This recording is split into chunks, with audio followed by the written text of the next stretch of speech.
के 9 स्वरूपों में से देवी के छठे स्वरूप को देवी कात्यायनी के नाम से पूजा जाता है। माता कात्यायनी की पूजा नवरात्रि को छठे दिन बड़े धूमधाम से की जाती है। देवी की महिमा को लेकर हिंदू धर्म में 2 कथाएं बहुत प्रचलित हैं। देवी के इस स्वरूप की कथा ऋषि कात्यायन से जुड़ी होने के कारण इनका नाम कात्यायनी पड़ा। वहीं देवी कात्यायनी की महिमा कथा दुराचारी महिषासुर के वध से भी जुड़ी हुई है। आइए जानते हैं देवी कात्यायनी की महिमा की कथा। देवी कात्यायनी का स्वरूप अत्यंत उज्ज्वल और ज्योतिर्मय है। इस स्वरूप में देवी की 4 भुजाएं हैं। इनमें से दाएं तरफ की ऊपर वाली भुजा अभय मुद्रा में है और नीचे वाली भुजा वर मुद्रा में। वहीं बाएं तरफ की नीचे वाली भुजा में तलवार और ऊपर वाली भुजा में कमल पुष्प सुशोभित है। देवी कात्यायनी का वाहन सिंह है। देवी कात्यायनी की कथा का उल्लेख देवी भागवत महात्म्य और मार्कंडेय पुराण में विशेष रूप से मिलता है। पुराणों में निहित कथाओं के अनुसार कत नाम के एक प्रसिद्ध महर्षि हुआ करते थे। उनके पुत्र का नाम था ऋषि कात्य।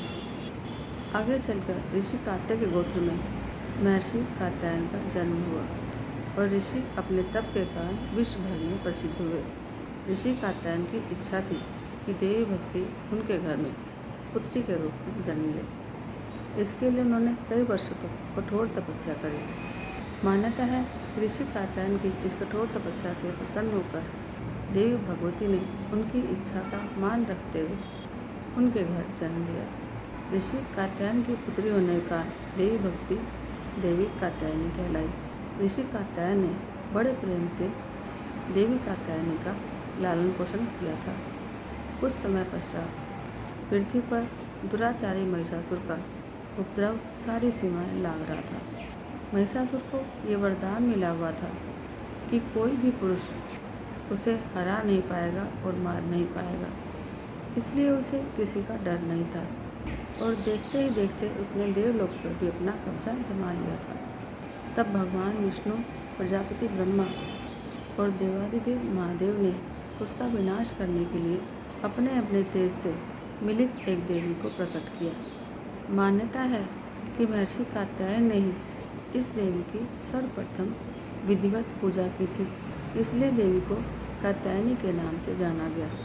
वहीं देवी कात्यायनी से जुड़ी एक अन्य पौराणिक कथा के अनुसार देवी की उत्पत्ति महर्षि कात्यायन के यहाँ आश्विन महीने की कृष्ण चतुर्दशी के दिन हुई थी। इसके बाद महर्षि ने शुक्ल सप्तमी, अष्टमी और नवमी तक देवी की अपने आश्रम में विधिवत पूजा अर्चना की और दसवीं को देवी के इस रूप ने महिषासुर का वध किया। यही कारण है कि देवी के इस स्वरूप को देवी कात्यायनी के नाम से जाना गया।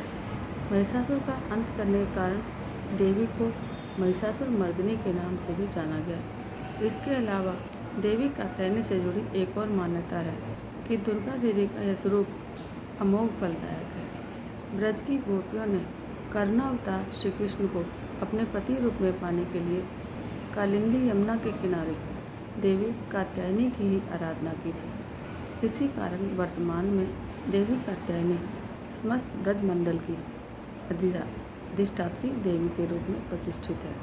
स्कंद पुराण में देवी कात्यायनी के बारे में ये उल्लेख भी मिलता है कि उनकी उत्पत्ति परमेश्वर के सांसारिक क्रोध से हुई थी।